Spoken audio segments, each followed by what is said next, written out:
Bacaan Harian Katolik 7 Mei 2026, Hari Biasa Pekan 5 Paskah.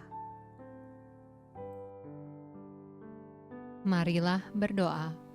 Dalam nama Bapa dan Putra dan Roh Kudus. Amin. Allah yang berbelas kasih, sabdamu adalah terang dan pelita hidup kami. Utuslah Roh Kudusmu untuk membuka telinga, hati dan budi kami, untuk mendengarkan dan memahami sabdamu. Doronglah kehendak dan tekad kami untuk mengamalkan sabdamu dalam hidup dan perutusan kami sehari-hari. Amin.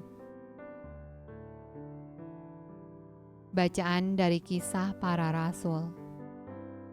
Sesudah beberapa waktu lamanya berlangsung pertukaran pikiran mengenai soal itu, berdirilah Petrus dan berkata kepada mereka, "Hai saudara-saudara, kamu tahu bahwa telah sejak semula Allah memilih aku dari antara kamu, supaya dengan perantaraan mulutku bangsa-bangsa lain mendengar berita Injil dan menjadi percaya.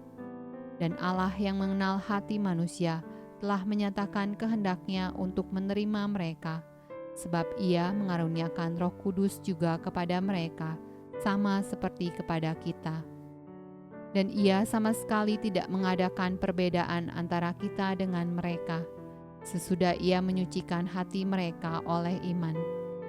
Kalau demikian, mengapa kamu mau mencobai Allah dengan meletakkan pada tengkuk murid-murid itu suatu kuk yang tidak dapat dipikul, baik oleh nenek moyang kita maupun oleh kita sendiri? Sebaliknya, kita percaya bahwa oleh kasih karunia Tuhan Yesus Kristus, kita akan beroleh keselamatan sama seperti mereka juga." Maka diamlah seluruh umat itu. Lalu mereka mendengarkan Paulus dan Barnabas menceritakan segala tanda dan mukjizat yang dilakukan Allah dengan perantaraan mereka di tengah-tengah bangsa-bangsa lain. Setelah Paulus dan Barnabas selesai berbicara, berkatalah Yakobus, "Hai saudara-saudara, dengarkanlah aku. Simon telah menceritakan bahwa sejak semula Allah menunjukkan rahmat-Nya kepada bangsa-bangsa lain, yaitu dengan memilih suatu umat dari antara mereka bagi namanya. Hal itu sesuai dengan ucapan-ucapan para nabi seperti yang tertulis. Kemudian aku akan kembali dan membangunkan kembali pondok Daud yang telah roboh, dan reruntuhannya akan kubangun kembali dan akan kuteguhkan, supaya semua orang lain mencari Tuhan dan segala bangsa yang tidak mengenal Allah yang kusebut milikku.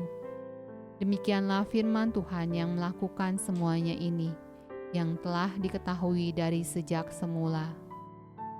Sebab itu aku berpendapat bahwa kita tidak boleh menimbulkan kesulitan bagi mereka dari bangsa-bangsa lain yang berbalik kepada Allah.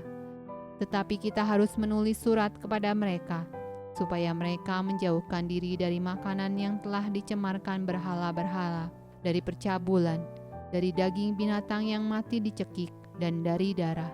Sebab sejak zaman dahulu, hukum Musa diberitakan di tiap-tiap kota, dan sampai sekarang hukum itu dibacakan tiap-tiap hari Sabat di rumah-rumah ibadat." Mazmur tanggapan dari kitab Mazmur. Nyanyikanlah nyanyian baru bagi Tuhan. Menyanyilah bagi Tuhan, hai segenap bumi. Menyanyilah bagi Tuhan, pujilah namanya. Kabarkanlah keselamatan yang daripadanya dari hari ke hari. Ceritakanlah kemuliaannya di antara bangsa-bangsa, dan perbuatan-perbuatan yang ajaib di antara segala suku bangsa. Katakanlah di antara bangsa-bangsa, Tuhan itu Raja, sungguh tegak dunia tidak goyang. Ia akan mengadili bangsa-bangsa dalam kebenaran. Bacaan dari Injil Yohanes. Seperti Bapa telah mengasihi aku, demikianlah juga aku telah mengasihi kamu. Tinggallah di dalam kasih-Ku itu. Jikalau kamu menuruti perintah-Ku, kamu akan tinggal di dalam kasih-Ku, seperti aku menuruti perintah Bapakku dan tinggal di dalam kasih-Nya. Semuanya itu kukatakan kepadamu, supaya sukacitaku ada di dalam kamu, dan sukacitamu menjadi penuh. Demikianlah sabda Allah. Terpujilah Kristus. Dalam nama Bapa dan Putra dan Roh Kudus. Amin.